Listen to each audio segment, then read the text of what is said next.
क्वांटमनिया के एंड में हम लोगों ने देखा कि काउंसिल ऑफ कैंग जंग की तैयारी कर रहे हैं, बट ये जंग की तैयारी किस लिए कर रहे हैं और क्यों।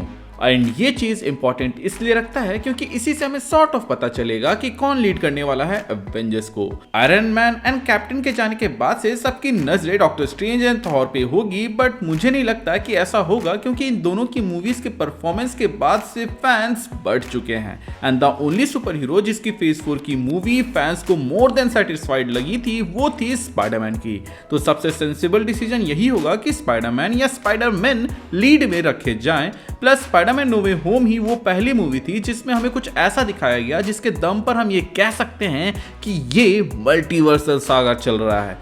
ऊपर से एक वेनम का टुकड़ा भी हमें एमसीयू में गिरते हुए दिखाया गया था जिसके मदद से पीटर को ब्लैक स्पाइडरमैन में बदला जा सकता है, जो कि हमें सीक्रेट वॉर्स मूवी के अंदर देखने को मिल सकता है। एज कॉमिक्स के अंदर सबसे पहले हमें सीक्रेट वॉर्स में ही ब्लैक स्पाइडरमैन देखने को मिला था। He Who Remains and Kang the Conqueror दोनों ही नथालिया रिचर्ड नाम के एक 31st साइंटिस्ट के वेरिएंट्स हैं। दोनों के मोटिव्स एक होने के बावजूद मेथड्स अलग है। ही हू रिमेन्स और कैंग द कॉन्करर एक टाइमलाइन को एज रिंग देखते हैं और पैरेलल यूनिवर्स एक रिंग के ऊपर एक रिंग होता है। कैंग के डेमोन्स्ट्रेशन में हम देखते हैं कि जब एक ब्रांच दूसरे ब्रांच से टकराता है तो वो वहां छोटे फ्लैशेस होते हैं जो इनकर्जन्स हैं। इनकर्जन्स के बाद ब्रांचेस दुखी आत्मा के जैसे लटके रहते हैं क्योंकि वो यूनिवर्स खत्म हो चुका है।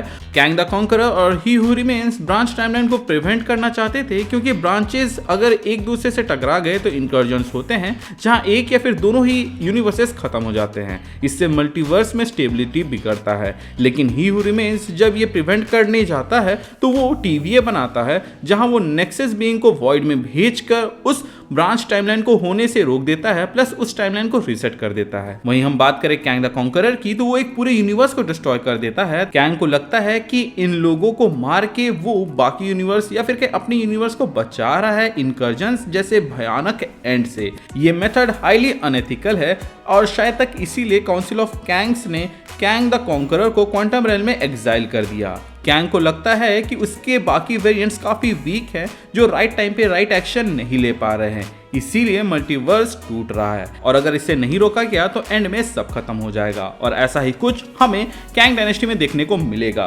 क्योंकि इसको रोकने के लिए ना ही हू रिमेन्स है और ना ही कैंग द कॉन्करर। एक्शंस जैसे कि नो वे होम में डॉक्टर स्ट्रेंज और पीटर पार्कर का स्पेल गलत हो जाना, मल्टीवर्स ऑफ मैडनेस में वांडा और डॉक्टर स्ट्रेंज का ड्रीम वॉक करना, या फिर व्हाट इफ में इन्फिनिटी अल्ट्रॉन का यूनिवर्सेस को डिस्ट्रॉय करना, ये सब हिंट है कि आगे जाके कैंग डायनेस्टी में सब खत्म होगा और उन्हीं बचे कुछ टुकड़ों को एक करके सीक्रेट वॉर्स का बैटल वर्ल्ड बनाया जाएगा। अभी आप ध्यान दोगे तो मैंने जो भी मल्टीवर्सल इवेंट्स गिनवाए जिससे इनकर्जन हो सकते हैं उनमें सबसे आगे पीटर पार्कर वाला है, मतलब कि नो वे होम वाला इवेंट जिसके अंदर हमें 4 यूनिवर्सेस एक साथ क्रैश होते हुए दिख रहे थे। तो क्वांटमनिया के मिड क्रेडिट्स में जो हमने देखा कि कैंग डायनेस्टी उन हीरोज पर वॉर डिक्लेयर करना चाहते हैं जिनके वजह से मल्टीवर्स डिस्टेबलाइज हो रहा है, तो यहाँ पर सबसे बड़ा टारगेट उनके लिए शायद तक स्पाइडरमैन ही होगा। एंड जब टारगेट स्पाइडी है तो स्क्रीन टाइम अपने आप उसका ज्यादा हो जाएगा, जिसके बाद से या तो एवेंजर्स उसको बचाएंगे या तो वो फाइट बैक करेंगे। और इन दोनों ही केसेस में स्पाइडी को सबसे ज्यादा स्क्रीन टाइम मिलने वाला है, जिसके वजह से आप कह सकते हैं कि कैंग डायनेस्टी का लीड हीरो स्पाइडरमैन होगा। क्योंकि एक मल्टी स्टार मूवी के अंदर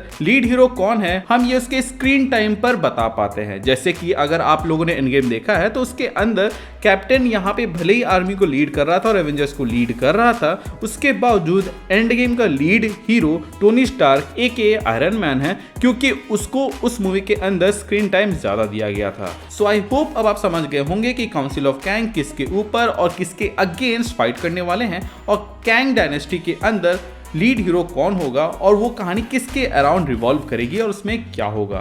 आपके कोई क्वेरीज है तो आप हमें कमेंट सेक्शन के जरिए बता सकते हैं। प्लस आप हमें ये भी बता सकते हैं कि आपको क्या लगता है कि हमारी इस थ्योरी के सही होने के चांसेस कितने हैं। प्लस आपको क्या लगता है कि कैंग डायनेस्टी में लीड हीरो कौन होगा जो एवेंजर्स को लीड करेगा। क्या वो स्पाइडरमैन होगा या कोई और, मुझे कमेंट सेक्शन में जरूर बताइएगा। Thank you for watching this video, stay tuned.